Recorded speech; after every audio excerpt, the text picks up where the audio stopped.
Support for Central Florida Public Media comes from Daytona Beach International Airport, offering new nonstop service to New York City and Boston, Massachusetts, beginning December 4th. Daytona Beach International Airport features convenient access to the terminal, easy and close parking, and more. Details at flydab.com. Volusia turns to AI for help with non-emergency calls. You're listening to The Wrap from Central Florida Public Media. I'm Brendan Byrne. If you call the Volusia County Sheriff's Office non-emergency line, you could hear a new voice answering your call. My name is Ava. How can I help you today? Launched earlier this month, the AI tech will help reduce the non-emergency call workload faced by dispatchers and allow them to focus on the most urgent calls. And when it comes to human dispatchers, Ava can help with a staffing shortage. As hard as it is to recruit and retain deputy sheriffs, it's even harder to recruit and retain communications officers. A conversation with Volusia County Sheriff Mike Chitwood on Ava and AI. That's ahead on The Wrap, the big stories this week from Central Florida Public Media. But first, these news headlines.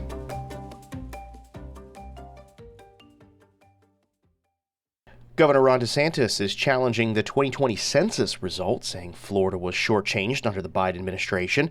He's pushing for a rare mid-decade census that could change congressional seats before the 2026 midterms. DeSantis says he and the Trump administration want to see Florida gain at least one more U.S. House seat. And if we get that, that's not only an extra seat in the House of Representatives, we have 28 now, that would also mean an additional vote in the Electoral College when it comes to presidential election. DeSantis says gaining a seat would trigger a redraw of Florida's congressional map. Florida Attorney General James Uffmeyer cites rapid population growth and what he considers flawed data carried over from the Biden era. Florida's citizens deserve the adequate representation in Congress. They deserve the adequate representation in the Electoral College. The move faces legal hurdles as the census is conducted once a decade.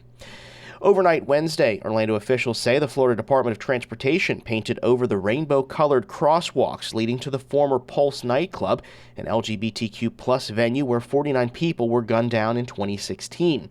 The action, which came as a surprise, offended people affected by the tragedy and outraged Orlando leaders. Democratic State Senator Carlos Guillermo Smith believes FDOT did it at night in secret because they knew, quote, what they did was wrong, end quote, and feared the resistance. This is a hostile political act against our city.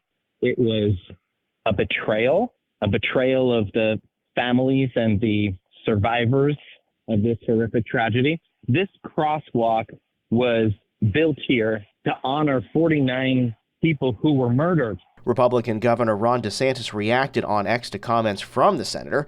DeSantis says, quote, we will not allow our state roads to be commandeered for political purposes. A temporary pause on new development changes in the city of Edgewater is here to stay for now. City council members were considering repealing two separate development moratoriums in light of a new state law that restricts local government's planning powers.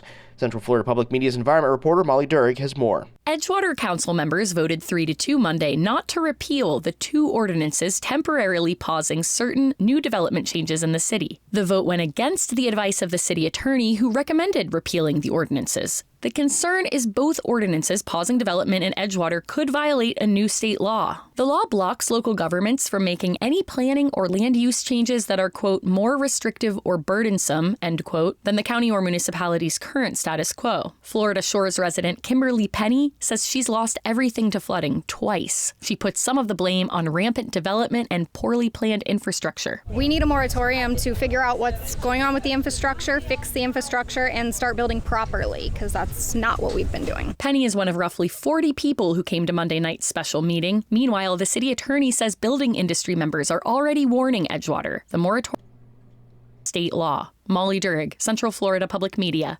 These stories and more on our website. Visit cfpublic.org. NASA wants to put a nuclear reactor on the moon. This is so exciting. It's not scary at all. This is not a weapon. We're not talking about nuclear war in space. We are talking about energy. Why nuclear power on the lunar surface is a good thing, and why NASA says it's necessary as humans explore the moon and Mars. That's this week on our Space Exploration Podcast, Are We There Yet? Get it wherever you get this podcast. If you call Volusia County's non-emergency line, You might hear this voice. My name is Ava. How can I help you today? Ava is an artificial intelligence agent aimed at alleviating the workload of Volusia's communications officers, picking up non-emergency calls. I need to report a noise complaint. Is the noise happening right now? Yes. What is the address where the noise is occurring? It's going to be 18 Hibiscus Drive. What city is that in? Ava will allow human dispatchers to focus on more urgent emergency calls. Volusia County Sheriff Mike Chitwood spoke with Sharon Stone, the host of Engage on Central Florida Public Media, about the new tech. Chitwood starts the conversation talking about the need for AI. As hard as it is to recruit and retain deputy sheriffs, it's even harder to recruit and retain communications officers. It is just so hard. We are constantly fighting. It's like a Sisyphean feat. We keep rolling that rock up to the top of the hill. And when I get close to full staffing, the rock comes down and runs us all over, and we're back down again, short 20, 30 employees. So the hope with AI is it'll relieve the folks that are taking those calls and dispatching those calls that are non-priority calls and move those folks over to plug the gap in 911 for police, fire, and EMS. So far, Ava is running at like a 94% success rate. And the response from AI is within seconds. It can discern, is this a 911 call that somebody called the non-emergency number and they're making the report, and AI recognizes that, wait a minute, this should be a 911 call, and will interrupt and say, this is a call that I need to transfer you to a 911 operator. This is going to clearly need a quicker response. And Ava does that. I've listened to it. Where the person called in and not a non-emergency number, and it was somebody who was in a car accident, I think, bleeding from the head and unconscious, and they called the non-emergency number. Well, that's a call where you're going to need an emergency response from EMS and fire immediately, and AI was able to transfer that call immediately to 911. You mentioned Ava has a 94% success rate. I'm curious, how do you define success in this? Success is that it gets everything correct. Hey, this is Mike Chitwood, and I'm calling from 3901 Tiger Bay Road, and I want to, and it's actually putting into words so that you could read it in real time what that person is saying. So in 94% of the calls that are coming in, Ava is giving the correct response, which is almost the same as a human response. The longer the system runs, and the more it gets acclimated to what it's there for, we think in a month or two, it's going to be running at like a 99.9% success rate, which is better than a human dispatcher. So there's this live dashboard monitoring the calls. How does that work? There are supervisors that are monitoring what's coming in. So they're not only listening to the call that AI is handling, they're seeing how it's being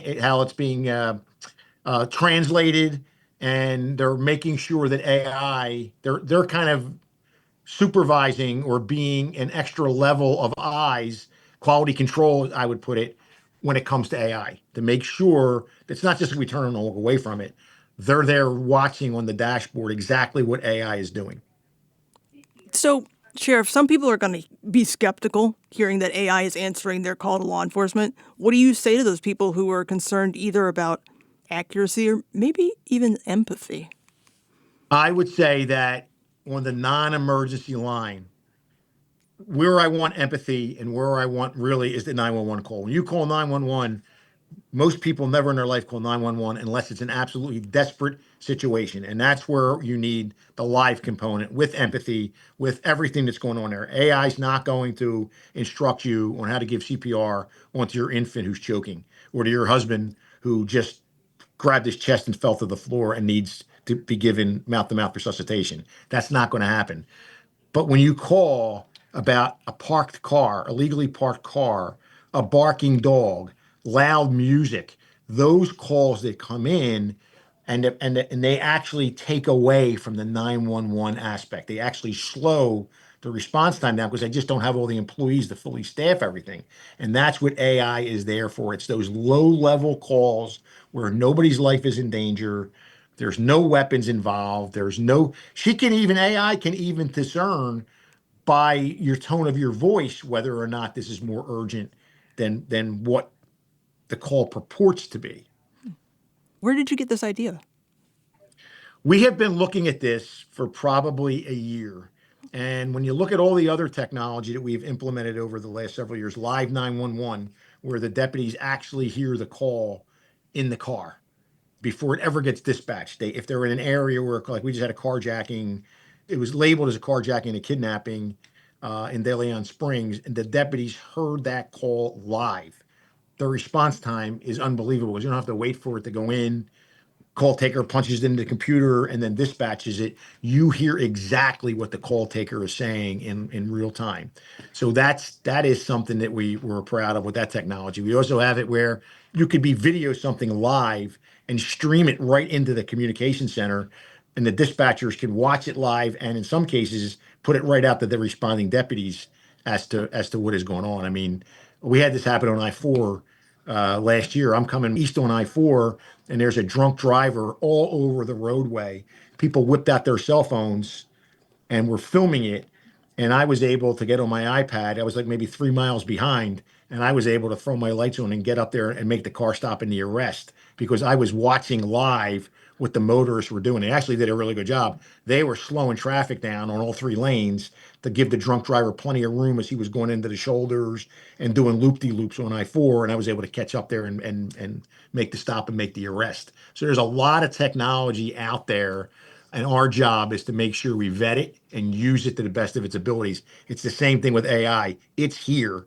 How do we best use that as a force multiplier and still make sure that we're not only doing our job to protect the community, but maybe up that protection a notch? That was Volusia County Sheriff Mike Chitwood speaking with Sharon Stone, the host of Engage, here on Central Florida Public Media. That's it for the wrap this week. This podcast is produced by Central Florida Public Media with assistance from News Director Latoya Dennis and Digital Director Ryan Ellison. I'm Brendan Byrne. This is The Wrap.